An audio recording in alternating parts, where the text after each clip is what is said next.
All right, folks, we're back. Today's weapon of choice, the 1-inch cheap 99-cent bristle brush. Let's see if we can put this stuff on with a brush.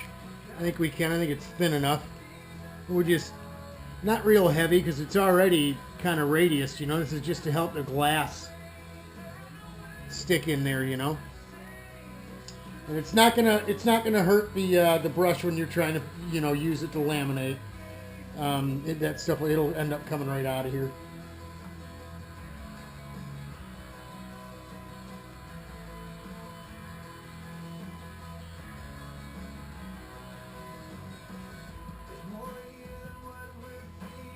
It got to be pretty because you're going to end up laying over it and then rolling with the saturation roller, and it'll flatten right out in here. So it's not like it's got to be super duper smooth or nothing like that.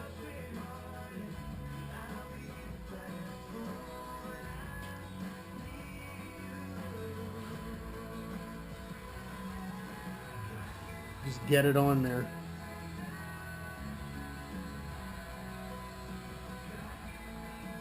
We filled these holes here with a little clay, modeling clay. We put a 3/8 transfer punch in the hole and then pushed the clay in there and then pulled the punch out the other side. You could use masking tape over top of there because the glass doesn't really stick. But what we want the glass to stick to all of this wood, especially on these little spacers, because they're little, because they're not very, the size of them are not all that big. With this piece we're putting in the middle, this piece of 3/4 inch wood here, you don't really need to encase the whole thing in glass, although I'm going to.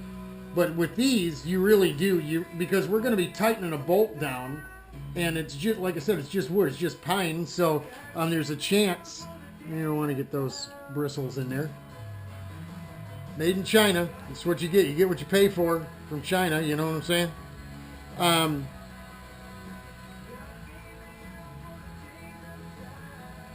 What was I saying?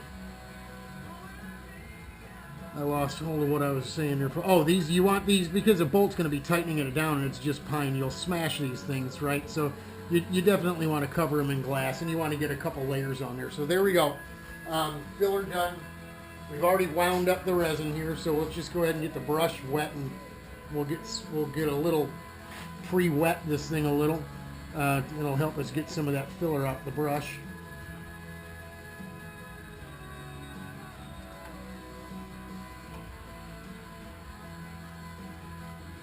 Also helps smooth over that filler a little bit too. Kelly, and this season has certainly caused us to do church a little bit differently, but that's not such a bad thing in one person's opinion. We'll share that next. Yeah, everybody hurts. Sometimes I know that's what we say. But right now it seems this loneliness won't go away. All right, I'm just gonna get a little bit of this this video going here, and then I'm gonna shut it down because most of y'all don't sit here and watch the whole thing anyway.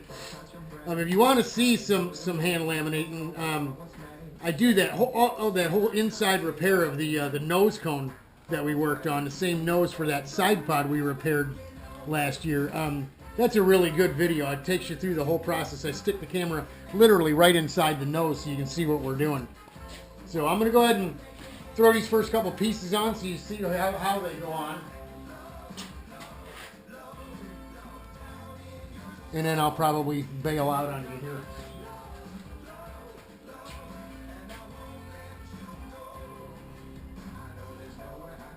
Now, I went ahead and wetted all that stuff over there because I knew these pieces, by pre-fitting them, some strands were gonna go that way. So you don't want to have to go back and try to do it, try to lay in stuff in there. But there we go.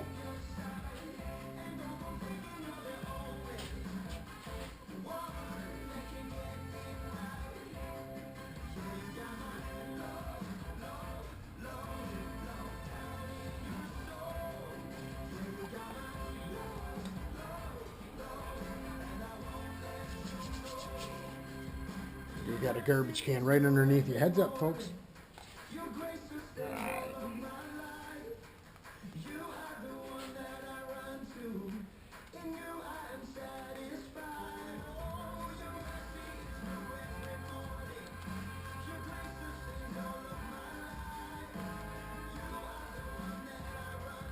we're going to do 2 layers probably here. So we'll throw a little extra resin on this first layer and then help suck it right up through that second layer, you know. It helps that first layer sit down over top of all these shapes first, you know what I'm saying?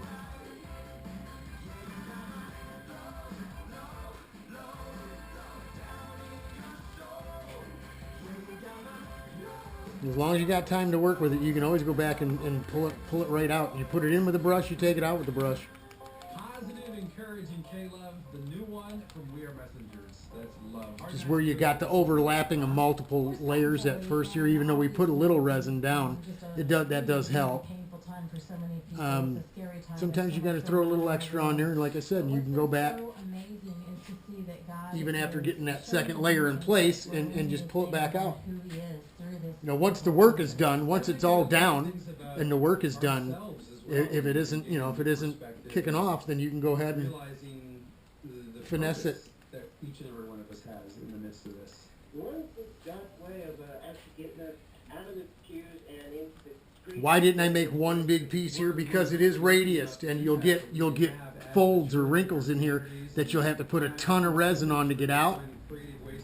The second layer, I'll probably put a piece here with the fuzzy bits, the frayed bits hanging over instead of putting it right over top like I just did.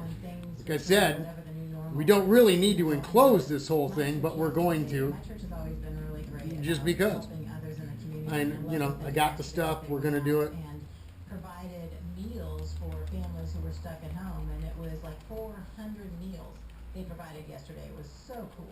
I saw there was a pastor at a church in Scotch Plains, New Jersey called Evangel Church that heard about a neighbor of the church getting the coronavirus, and so they reached out. They partnered with our friends at Convoy of Hope to send a box of hope that included supplies and things that they needed. All right, folks, that's it for now. I'm going to shut you down. I'm going to go ahead and start hauling rear and get the stuff all laid down. Talk to y'all in a bit. Hang in there.